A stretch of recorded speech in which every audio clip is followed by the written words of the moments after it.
Hello to everybody who's joining us. Thank you for joining us for this webinar on candidate cheating and candidate experience. We will be getting started in less than a minute. We're just giving people a few moments to sign in. And while you're waiting, do feel free to scan the code here on the screen to follow us on LinkedIn. And that way you can stay up to date on our latest webinars like this one, blog articles, product updates, and more. If you are so inclined, you can also say hi in the chat. Hi, Alice, and Adria. Hello, Joy. Hi, Lauren. Hi, Milagros. I want to say hello to everybody, but I did say less than a minute, so we are going to get started. So hello again to David, Nathan, and Frank. I was about to say, I'm hoping David is there. And hello to everyone in the audience. I am your host today. My name is Natalie, and I'm part of the marketing team here at CoderPad. So thank you once again for taking the time to join us as we talk about cheating and candidate experience in tech hiring. Before we dive in, I wanted to quickly share some practical information. So first things first, I'd like to introduce my colleague Alice, or CoderPad, as you see her here. Hello, Alice. She's working behind the scenes, making sure that everything is running smoothly. And if you do need help with anything at all, you can reach out to her in the chat. I would also like to remind you that this webinar is being recorded and that you will receive the recording in the next few days. Finally, there will be time for a live Q&A session towards the end of the webinar. So if you have any questions for our panelists, please submit them in the Q&A tab. You can do so at any time throughout the webinar, whenever anything pops up, and we will do our best to answer them all. After this quick introduction, we will meet our expert panelists, and then we'll get stuck into a roundtable style discussion before moving on to the Q&A that I just mentioned.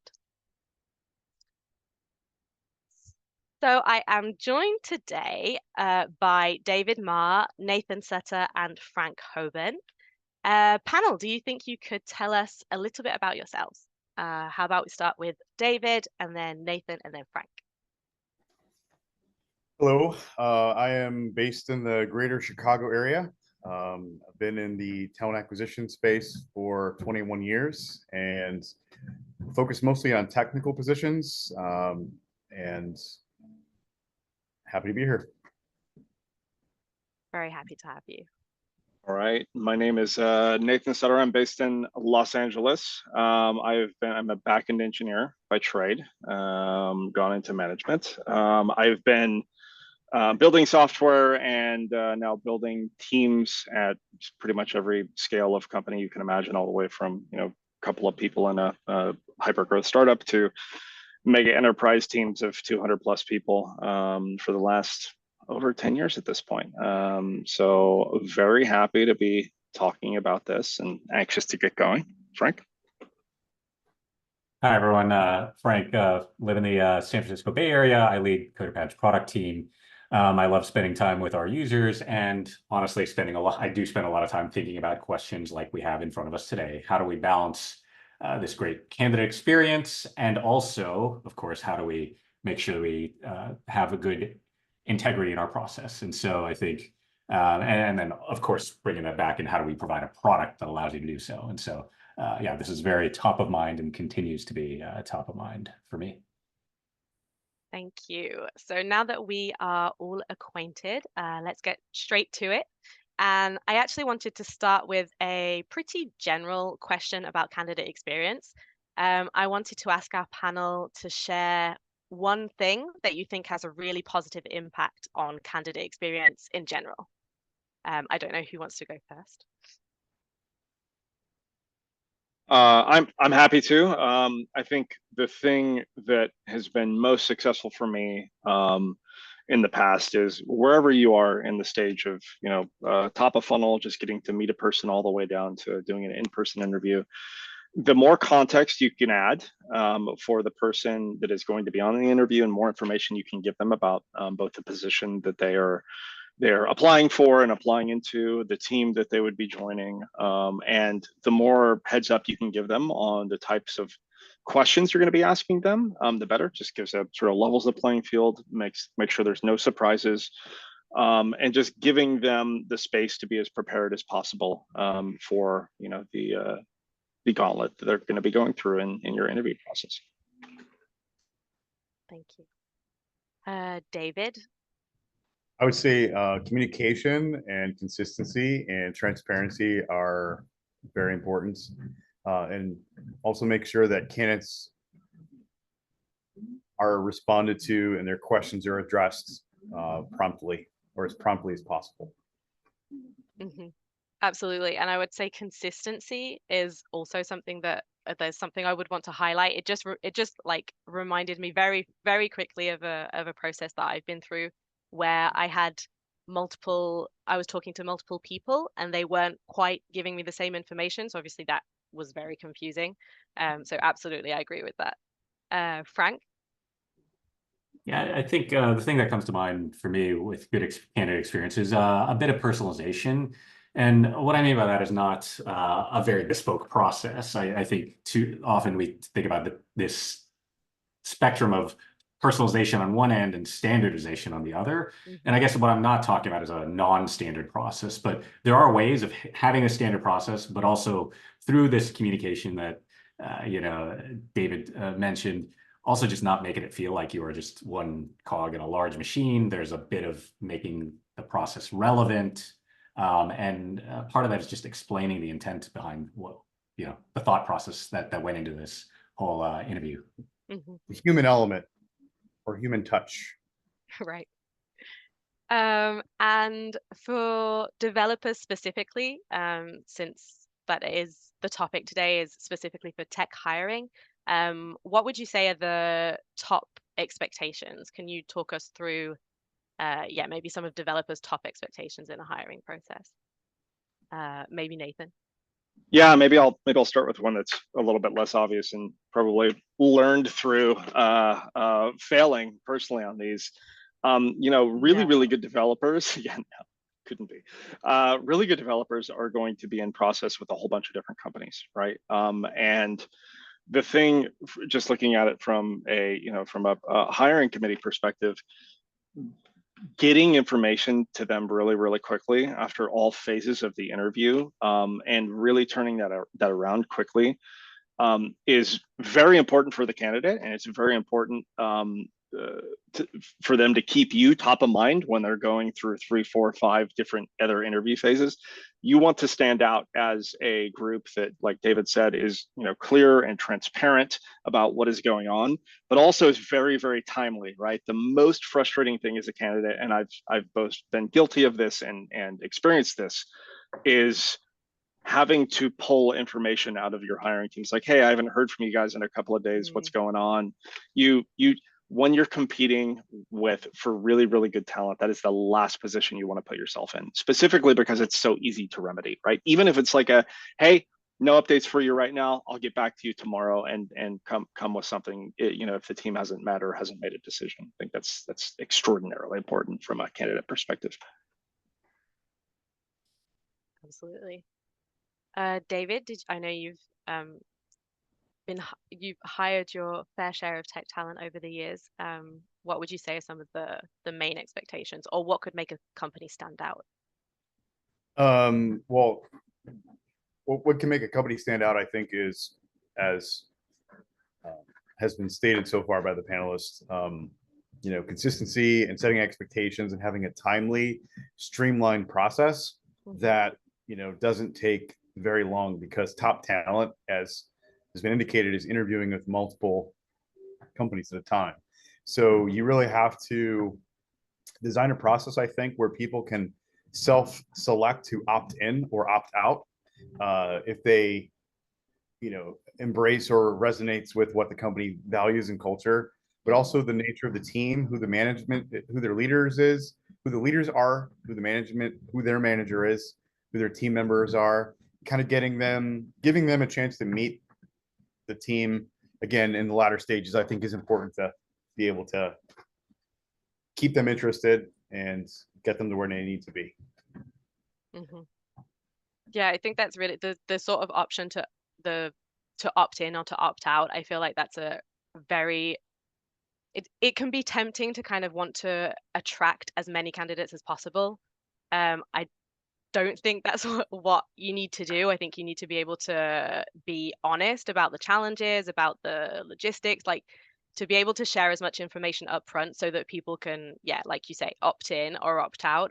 And it's just going to save everybody time and frustration. Frank?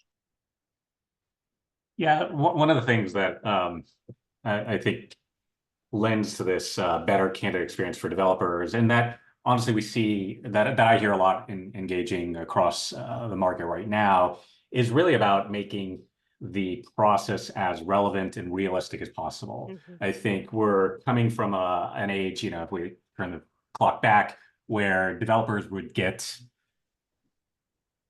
a certain assortment of questions that they would, think of, I think if you're removing developers, like it's brain teasers, but in code form. And so, though, the developer comes away thinking like, well, that wasn't, I guess that tests something, but that doesn't test how skilled I am at the job and role. And I think with the more modern tooling and also just where the market is going in general, we are arriving at better, more relevant, realistic interviews. And I think, I see the comment in the chat of interviewing being a two-way street. It is very much a ability for the company to show these are the problems we're working on. Hopefully you're excited about them, and for the candidate to really understand what this what they'll be working on. Absolutely. I think it's all, the only other thing I would add that I just thought of that I think is really important is sometimes candidates feel that they're being interviewed just for the sake of being interviewed, and that they're not really truly being assessed for their candidacy, where it can result in them feeling like it's a total waste of time, which I've seen it where that is what happened, and that's not what should be happening, I guess is what my point is, because that's a horrible candidate experience, and that's going to impact your process with future prospects. Absolutely. And I think I that actually ties in really well to some of the insights that I wanted to share. I actually asked some of the developers in my network if they could share just sort of some stories about candidate experience, about almost horror stories, sort of things that they had a bad experience with, just so that I can share some sort of real insights on what the expectations are from technical candidates. And so Maxime, who's a director of engineering today, he told me about a time when he was interviewing for a junior role. And he said, like, he came to the interview. I mean, there was a whole story about the fact that he wasn't in his native language, so that was already very stressful for him. But then he said there were no realistic programming questions. They were product questions like, what's your favorite software, or which feature would you like to add to it? And he was like, I was absolutely not prepared for that kind of question. So it completely it made him very uncomfortable, very stressed out, especially for a junior role. And it just didn't give a good image of the company he was interviewing for. So I feel like that's those questions, although it might make for an interesting conversation, it's just not realistic and close to the job that you're interviewing for. I'm looking here at what sort of messages I've received. There was, so Maxon as well was obviously highlighting the importance of communicating a process and a timeline and sticking to it, because it's one thing to communicate your hiring process in so many weeks. If you're not sticking to that, you might as well communicate something more realistic. And quick responsiveness, like we've already mentioned. Ricardo, this was actually in a previous webinar. He was saying that he really appreciates getting an overview of the whole interview process from the get-go. So how many rounds? When is the company looking to hire by? What kind of coding challenge am I going to be doing? Right, he said it's really hard to come in and be put on the spot with no context. So yeah, a little bit of time to prepare mentally is obviously very much appreciated. And he also said that he was interviewing for a junior role, and he went through a process where it was like 8 interviews. And then I think 8 interviews is a long process, but it is what it is. If that's your process and you can't cut it down any more than that, maybe. But then to go through 8 interviews and then be ghosted by the company, that's a lot of time that he invested into that process. And I think that's just not okay. And what did we have? So I had Jonathan, who was sharing that he went into a whiteboard interview, and I see Alex's comment in the chat. 8 does sound pretty insane. Sorry, so back to Jonathan's insight. He was saying it was a whiteboard interview and it was pretty tough. It wasn't realistic enough. Pretty tough, sorry. Wasn't realistic enough. It wasn't a positive experience for him. But the thing that I thought was most shocking was that he was interviewing in a room with one person. At the end of the interview, that person left the room. He saw them through the the glass of the room chatting to somebody else, and then they walked away, and a few minutes later the recruiter came back to tell him to go home.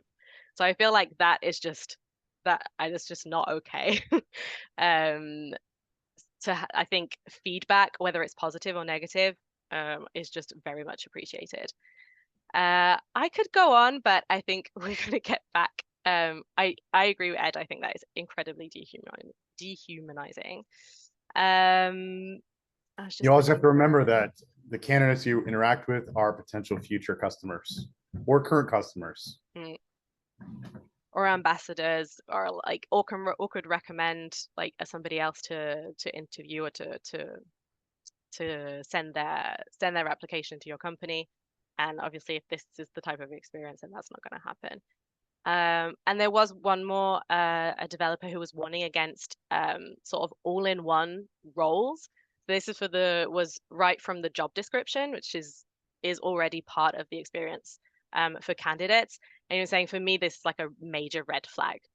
Roles that combine skills for DBA, full stack, network, DevOps is like all in one job description. So that just means, he was saying, for me, that just means there's no clear expectation for the candidate and for the role. And that is a major expectation. So yeah, there are just some examples, some sort of real life examples that I wanted to share. But back to our panelists, I was wondering if you had any examples, not of candidate experience, but of cheating in tech recruitment that you've experienced or that you've heard of from peers. Yeah, just to sort of give us an idea of what you can encounter when it comes to cheating within the hiring process. I think starting top of funnel, maybe when you're hiring for higher volume and you're trying to give candidates a screen. I think the most common thing that I've seen, and this depends on the market, it's more prevalent in some markets than other. I have seen people do the actual assessments and then the live interviews, maybe the tech screen with a hiring manager who wasn't the actual person applying for the job. So it is not all uncommon to hire someone to do this for you, and that's maybe not the most obvious form of cheating, but that is definitely a way to cheat your way through the process. I would say I've also had somebody that I was, very early in my career that I was interviewing for a back-end role, and it became very clear very quickly they had a friend to their left who was feeding them information. Just because their response times were low, they were kind of looking to their left consistently. Their lag times were there. I think those are more non-obvious forms, but those are 2 things I've encountered personally. Another one that I've seen is where people are referencing like Google or ChatGPT to get answers. Also the lag. I know some interview processes that I've been part of, or that companies I've worked for have as part of their process, was where people can reference information if they need to. But yeah, I think, and then also I've seen it where you've had people that, let's say Frank interviewed, and then got the job and then I showed up to the job and I'm not frank. Mm. That's a scenario that you see, but I've experienced that in the contracting world versus corporate side. I think one interesting point before I know Frank wants to add something is, back to maybe the original question of good candidate experience. I think being clear about what you consider cheating versus not is extraordinarily important. For me, I feel strongly that you should allow candidates to use any tool that they would use on the job to go through an interview. That includes if they need a window of Google up, that includes if they want to chat GPT through something, that includes if they're comfortable using Copilot, doing it in maybe another IDE and then bringing it into the, for example, the CoderPad window or whatever assessment window you're doing it in. There are other people who feel dramatically differently about the hiring process and want to be a little bit more reductive about the tools available. So, just being clear about what behaviors you would consider to be cheating to the candidate is super important, because everybody has different expectations. Mm-hmm. I think one last thing that I've also seen is just you have, to a certain extent, some core questions, and where you are using questions where there is one single right answer, and that answer can, and question can be found on Glassdoor or whatever, or Reddit, as somebody pointed out earlier in the chat. Then you might find candidates who have completely memorized the answer, and so they don't have somebody in the room, and they are able to answer really quickly, but they just simply have a good memory. And so, yeah, I think obviously that falls down as you start to ask them further questions. But yeah, that is an oldie but goodie that we've seen across time. I was going to say, hopefully they don't get through on only like those kind of sort of question response sort of questions, and hopefully you're going to dig into it a little bit more.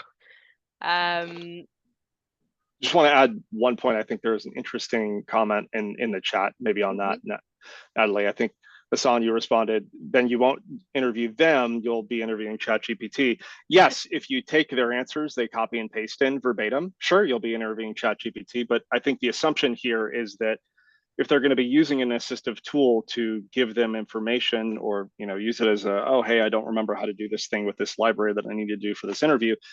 If you're not going to go further with it, yeah, you're just interviewing ChatGPT. But if you're not going further with it, then you're also not testing for the candidate's skills to problem solve, right? So good use of assistive tools is like, oh, hey, I don't remember how to use this. Please remind me. Maybe I haven't used this technology in a little bit. So just being clear about what you consider fair game there. And also, the assumption is you're not going to take any answer they give, whether it's an assistive answer or it's an answer straight from their head, verbatim, right? Like you're going to want to dig into that a little bit more and really see how much they can understand there. Mm-hmm. I think it's also extremely important that you have a very clear and concise, articulated importance of what you're looking for. So, for example, somebody can memorize certain things, but if you're looking for an engineer, you want to make sure that you understand their thought process, that yes, they may know C#, but they can also code in Java or Ruby or Python. Mm-hmm. Are they able to articulate their thought process? Are they willing to try things that they haven't done before, make mistakes? Do they have good architecture skills or design skills? Are they able to test it? Their code, debug the code on the fly. Do they build, testing into their process? What kind of architecture are they working under? Distributed systems, etc. Absolutely. I think that's a best practice in any case, to be like very specific and transparent about what skills you're assessing, what sort of you're expecting. And I think that's also something that provides for a much more inclusive hiring process as well. I was talking to a developer who's neurodivergent, and he was saying, like, the worst thing that can happen to me in an interview is an interviewer just says, walk me through this. It's like, I have no idea what you want me to do with that. It's like, what do you want to know? What are you trying to find out? What are you trying to assess? And I think, yeah, to be extra transparent, extra specific, is also going to make your process much more inclusive. So I do want to talk about minimizing cheating, because I think obviously that's something that everybody in the audience will be very interested in. So panelists, I wanted to ask you how you would approach sort of balancing the need for hiring integrity and minimizing any cheating attempts with the need for a seamless and positive candidate experience in the way that we've talked about it so far. How would you approach that? Can you mention any tools, technologies, practices? What would you like to highlight? I was going to say, Nathan, do you want to go first? Yeah, sure. I wanted to give space for everybody else for a minute and hopefully not dominate the whole conversation. So yeah, I think some of the tools that I use, I mean, just giving a plug for our tools for a minute. We've got a bunch of different tools, both on CoderPad screen and interview, that will flag different concerns for cheating. So whether that is on a screen where a candidate is spending, a really small amount of time on solving a problem, I think that is a huge red flag, right? So if it's a problem you expect them to take 15 minutes on or something like that, and they solve it in 30 seconds, that's a huge red flag. If the code is very clearly copy and pasted from somewhere, earlier in candidate careers where you're hiring for maybe a junior or a mid-level person, a lot of the questions are going to be, algorithmic, and those questions are all very easily Googleable, ChatGPTable, if that's a word. And it's very, very common for people to just copy and paste complex answers in. And some of the tooling that we have on CoderPad screen will detect all of that. So those are some of the tools that, at least in screening, I use personally when hiring. I don't know if Frank or David. Frank, you demuted. I'm taking that as a sign. Yeah, I guess to continue on Nathan's thinking, where you're talking about pasting in complex questions, and then I think there's some good chat in the going around in terms of like just asking follow-up deeper questions, and there's a little bit of what David was alluding to, of like, how did you arrive at this? And I think it's easy to think that well, ChatGPT, and as it's getting better, we'll just continually be able to answer all these complex questions. And I think there is truth to that. That being said, I think we all understand the role of a developer is not just you type in, take that code and, copy, paste, hit, go ship to production. There's stuff that goes along with it, and certain questions. Well, how will this scale? Why did you choose this versus that method? What are the downsides? And there's always trade-offs, and just to understand really what one of the people in the chat is talking about, the thought process. And I think that's what distinguishes a good developer. And I think really diving into that, and also quite honestly from a practical perspective, and I think Nathan, you would probably share this perspective, it's actually quite a lot more difficult to read somebody else's code than to write your own code, because you're simultaneously trying to understand and what is this thing doing and so on. And like, okay, they can paste in something. Can you explain what this is and what's going on there? And I think that will often reveal, whether it's a lag or a gap, and or somebody's inability to actually even explain that. And I think I'd just add that, yes, ChatGPT, like we're talking a lot about ChatGPT, about AI. Yes, it's pretty incredible the things that it can do. I feel like at the beginning there was more talk around, sometimes it makes mistakes, and that now we're giving ChatGPT like the benefit of the doubt. It's like, no, it's so good. It is good. It is incredible. It blows my mind, but it absolutely still makes mistakes. I mean, I use ChatGPT also like on just sort of daily. And yes, sometimes it's wrong. So that will also come up if candidates are leaning on ChatGPT. David, was there anything that you wanted to highlight? No, I mean, I think that's important is to have a balanced process, and that regardless of what style of interview you're doing, you want to make sure that the questions that are being asked are designed to capture the type of data points that are important to you and the decision makers in the interviewing process to be able to accurately assess candidate A from candidate B from candidate C. So this way you're truly finding the best candidate. And you want to make sure that you have, questions that are able to cater to all diverse backgrounds, right? You don't want to have things that are so narrow in scope that it's going to exclude people, et cetera, from being able to answer the questions. And I would say that it's very important. I think I put this in the chat as well, but it's extremely important to have a rubric that is created to really be able to set the stage of, okay, this is what we're looking for. And as we interview candidates, we're comparing and contrasting them. The rubric is kind of like the measuring stick that you're using to make sure that where people fall within that spectrum, right? So if you're comparing two really strong finalist candidates, you can identify between the two which one best aligns with the rubric. And it also helps with the debrief process, which a lot of these types of roles will have as the final stage of the interviewing process. Absolutely, 100%.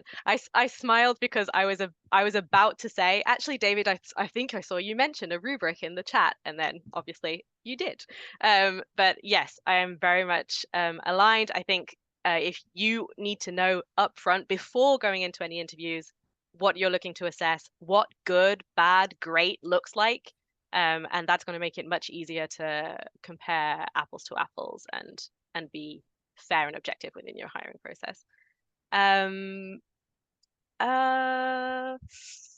actually wanted to ask, so why sort of wanting to talk about creating an environment that discourages cheating. I think we've touched on this with sort of the better your candidate experience, the more realistic, that will in turn minimize cheating, because on the one hand it makes it more difficult, on the other hand it makes you more trustworthy. I think candidates will be less inclined to cheat if they don't feel like you're wasting their time. We've also talked about sort of the tools and technologies to actually detect cheating, to flag or to try and minimize it. I also wanted to talk about why candidates cheat. I feel like that's sort of at the root question. So I wanted to ask the panel what factors you think lead candidates to feel the need to cheat. I think a better understanding of those reasons also makes it easier to try and limit that. Anybody but Nathan. David, do you have any thoughts? I mean, I think there's a whole variety of different reasons why people cheat, but I would say some of the common ones that I've seen is, people that are trying to enter into a field or a career, and they may not have all the schooling and time invested. And there's companies that offer boot camp training where they pay them X amount of dollars and they guarantee them a job. And part of the reason I think people cheat is to get that experience, right? So by using some of the practices we described, they're able to get jobs on usually on a contract basis, where the person that actually walks in the door may be a totally different person than who actually interviewed. And usually it takes a little bit of time before you discover or uncover that whoever showed up doesn't know and is not the person that you thought you hired.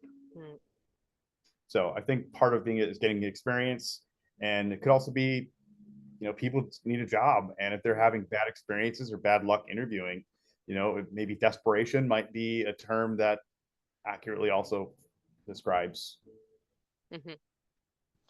I think another thing is that unfortunately in industry, there's still a lot of companies that are hiring for memorization of things, right? So they're instead of hiring for thought process and how somebody solves a problem, they're hiring for, hey, do you remember how to rebalance a red-black tree? Or hey, Do you know how to do this very, very academic thing? And candidates feel the pressure to need to have a memorized answer for literally everything. Like a book I have on my shelf that I've used over the years. There's a book called, there's a couple of other books, but this one's called Cracking the Coding Interview, and it's 700 or 800 pages of just potential programming questions you may be asked, and it's impossible to have all that stuff memorized. So sometimes candidates feel the need to cheat because they think they're trying to do the impossible, which is know every answer to everything.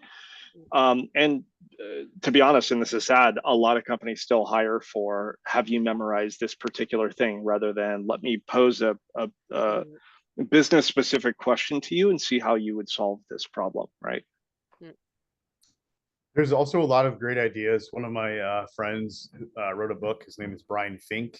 He wrote a book called Talk Tech to Me, and it's basically a guide to technical recruiting that is to help recruiters, but also hiring managers and hiring teams better be able to perform what we're discussing today.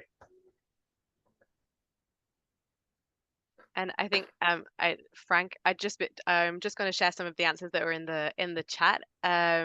So Michelle says money. I think, like you say, if they just really need a job, like you mentioned, David. Fake it until you make it mentality. Cody says. Hassan says overcomplicated interviews which are not reflecting skills required for the actual job. I think we've mentioned that as well. And yeah, interviews that feel unfair. I think we've sort of mentioned a lot of these reasons, but I feel like it's useful to sort of put yourself in candidate shoes. Why are they feeling the need to cheat? And obviously, what can you do to minimize that? Frank, was there anything you wanted to add?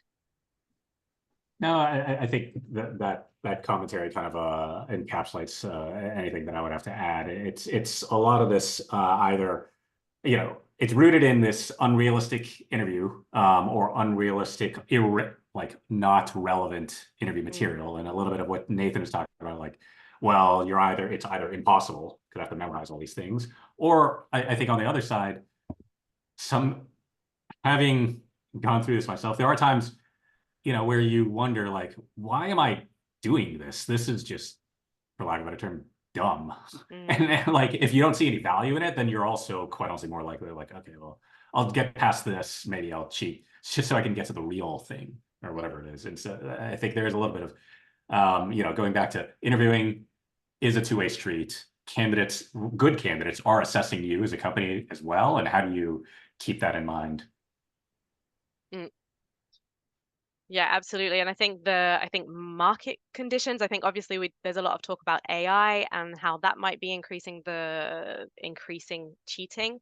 But there's also a lot of candidates, like a huge number of candidates it's a very competitive job market. I think that can push candidates to cheat as well, thinking, okay, I think I have the skills, but I really need to be above so many other candidates. How can I do that? And going to look for external help. And I think sort of stress, maybe potentially specifically for junior developers or sort of graduates, that it's like the first time that they're arriving on the job market, that they're going through hiring process, and it can be really intimidating. It can be really overwhelming. And so, yeah, that sort of, I don't know, I don't believe in my skills too much, or I'm a little bit worried, a little bit scared. I'm going to look for sort of some help and some crutches. Just one last question for the panel before we go to the Q&A. We have been receiving some questions from the audience, so I want to get to those. But I did want to ask the panel what measures you would suggest or recommend to reduce pressure on candidates and encourage sort of trust and honesty. Yeah, just how would you try to sort of alleviate some of the stress that we've mentioned that might encourage them to cheat?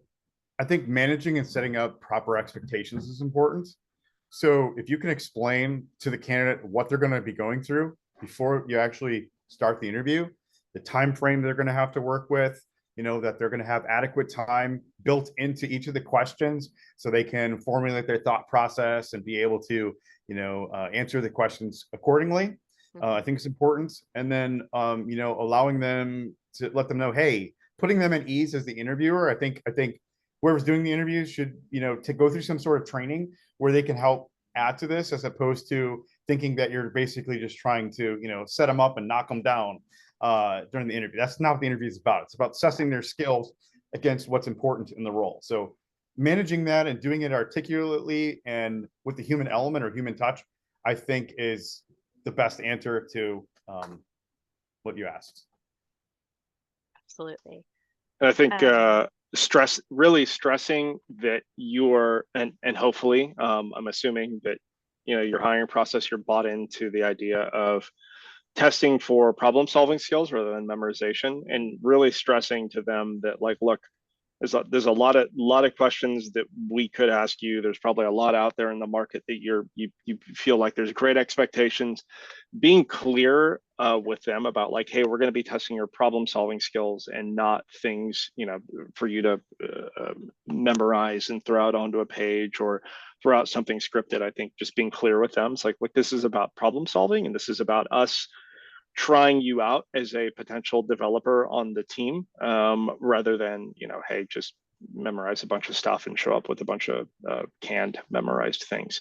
And that'll also help your case with them too, right? And it's like, oh, hey, this interview is realistic. This is about problem solving skills rather than just memorization. And making it more, like, as Hassan said, conversation versus an interrogation.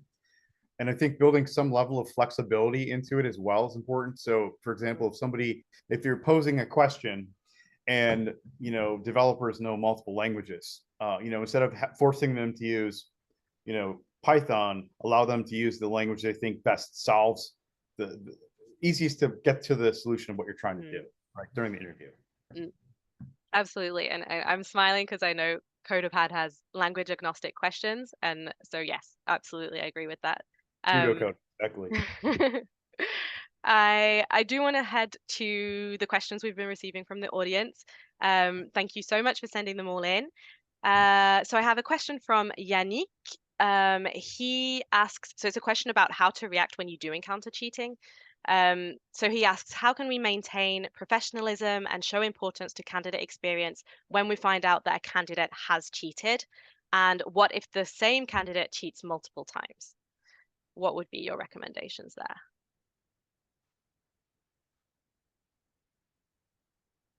I mean, I think if somebody's cheating and you catch them outright, like if someone's off to the, and like if it's a video interview and somebody's sitting off to the side feeding answers to the questions, you know, I think you know, call it for what it is. I mean, I'm not saying you should, you know, be disrespectful about it, but if someone's cheating and you have evidence and you know, then the interview themselves should, that's the answer to the question right there. I mean, they chose to cheat, and, you know, they didn't do it in a way that they didn't get caught. So, you know, that you're led to question their integrity and, you know, are they really the right person for this role? Probably not. I think it's difficult to react in a live interview, for example. I think that's quite a difficult situation. I think I would be careful before making any accusations. Like you say, is it something that you have proof for, or is it just a suspicion? I would lead with curiosity. I would ask questions before outright accusing somebody.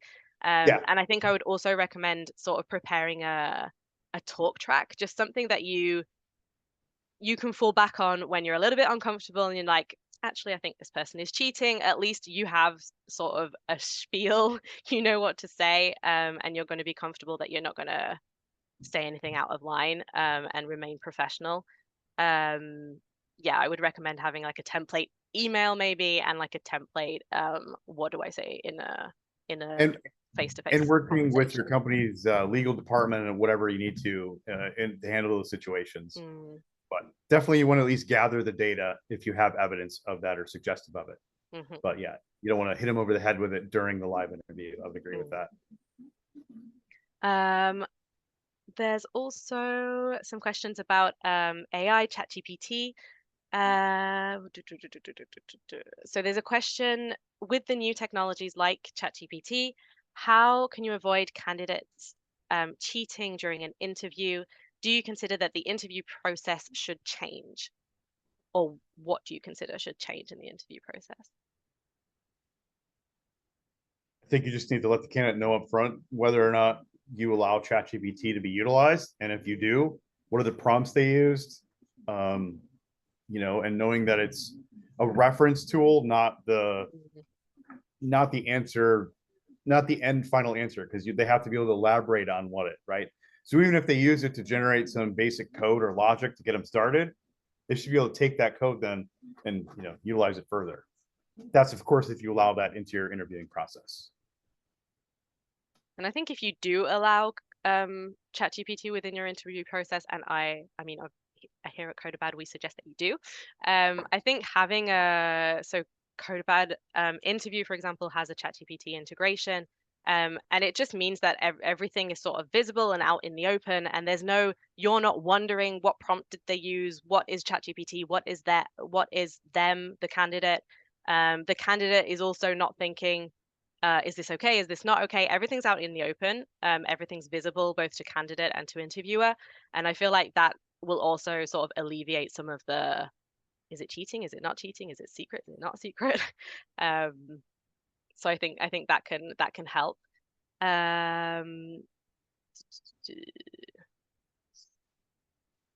There's also another question on ChatGPT. ChatGPT / Claude / etc.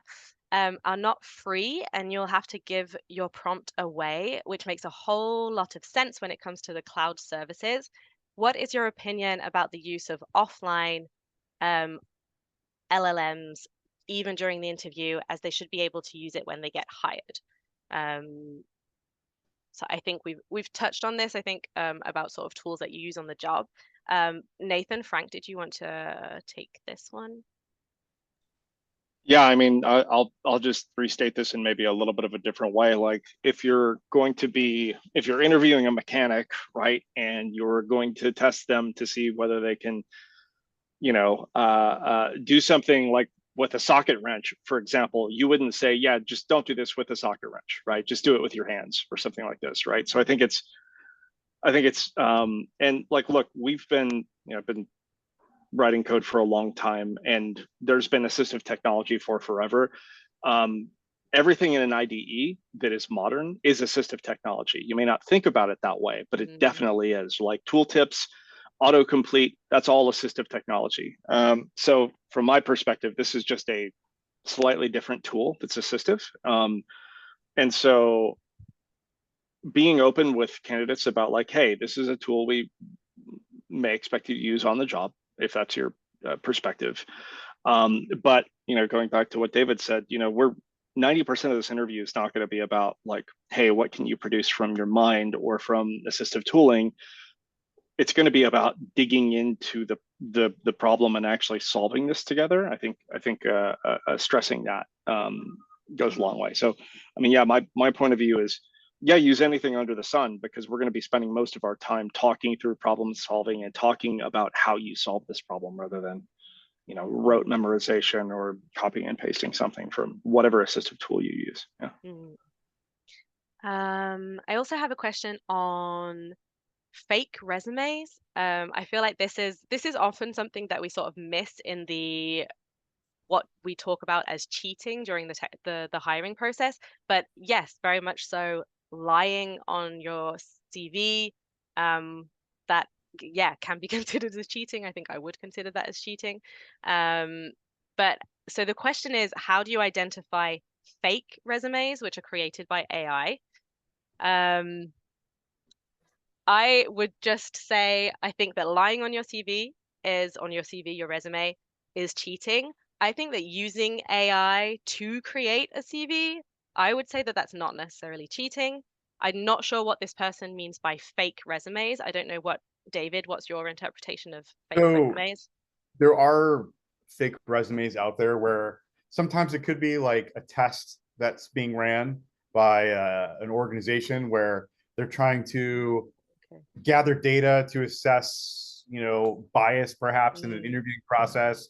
I remember reading an article about where I think it was the university applied to thousands of jobs with the same resume, but they just changed the name, and they would do it with 2 different candidates just to see what would get better responses, and just basically reported on that.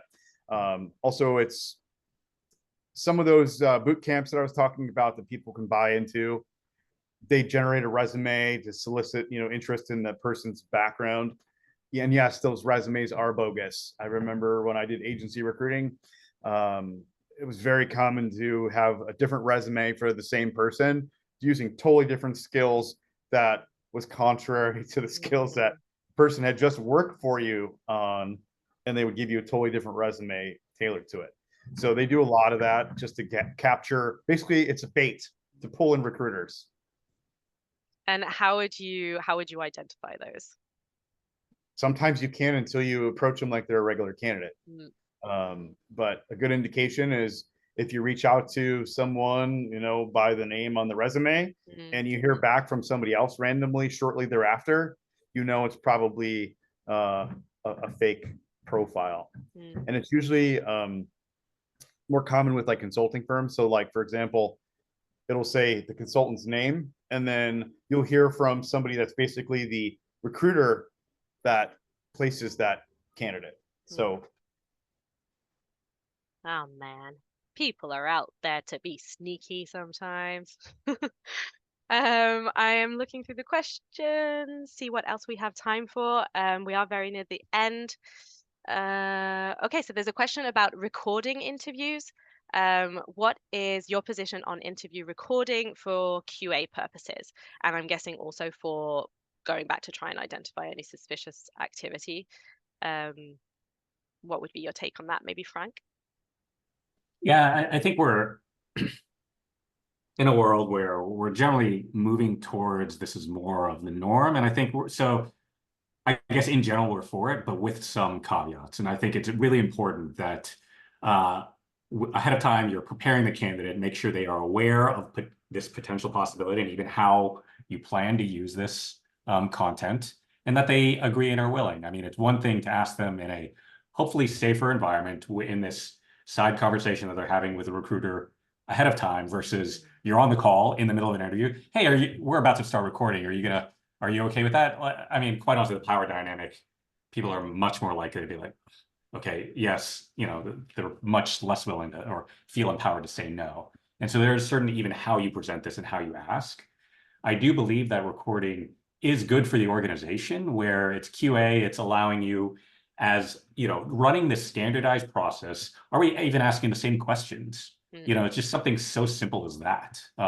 And often technical interviews are somewhat of this black box that sits off to the side that recruiters don't have much insight into. And so this can be a great tool to just help manage and structure the process.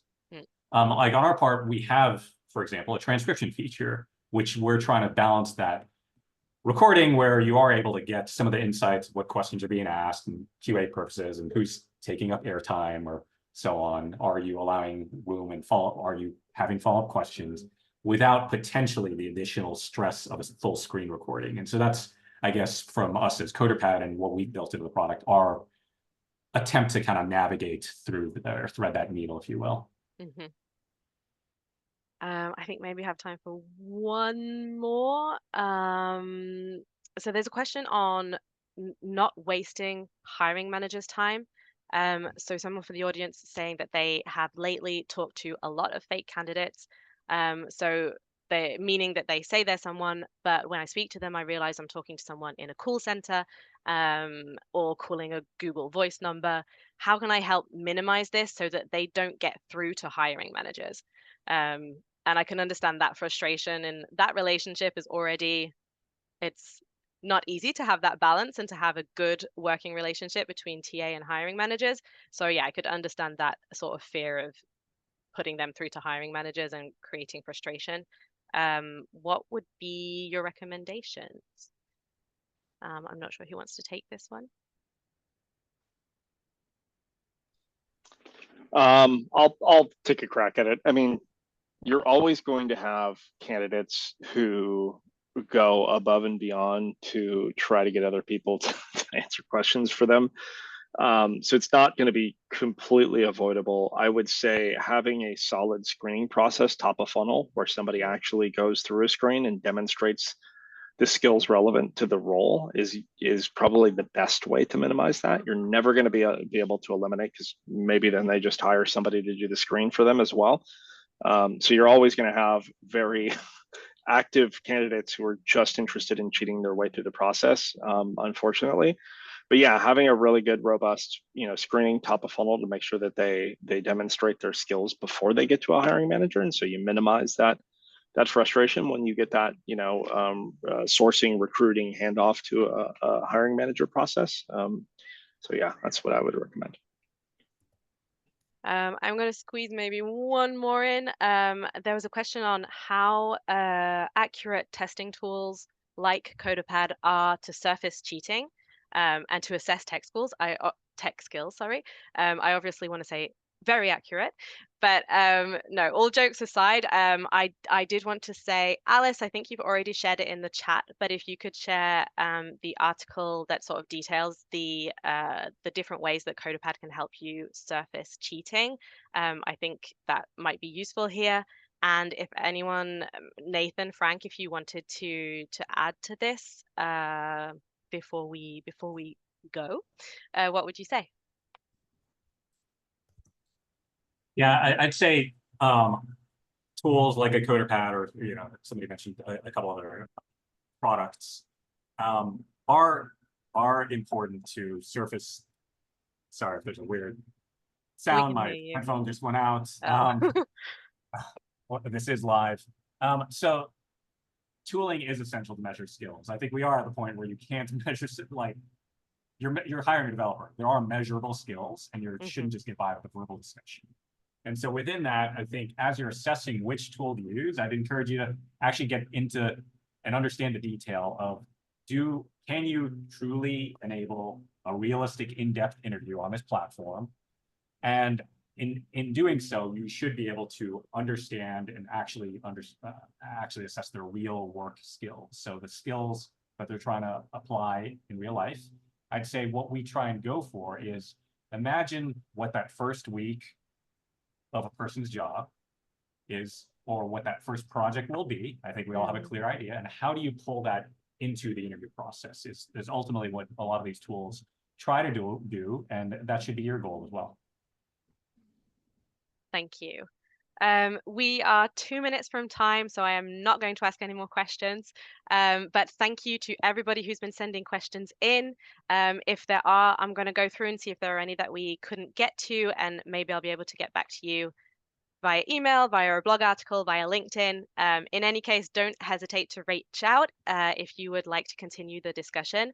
Thank you very much to all of our panelists. Thank you, Nathan, Frank, and David. Thank you as well. Thank you to the audience. Thank you to everybody who's been engaging in the chat. I feel like the chat has been very lively today, and that's absolutely wonderful. Love to see it. So yeah, thank you all for coming, and I hope to see you in another webinar very soon. Goodbye, everybody. Bye. Bye.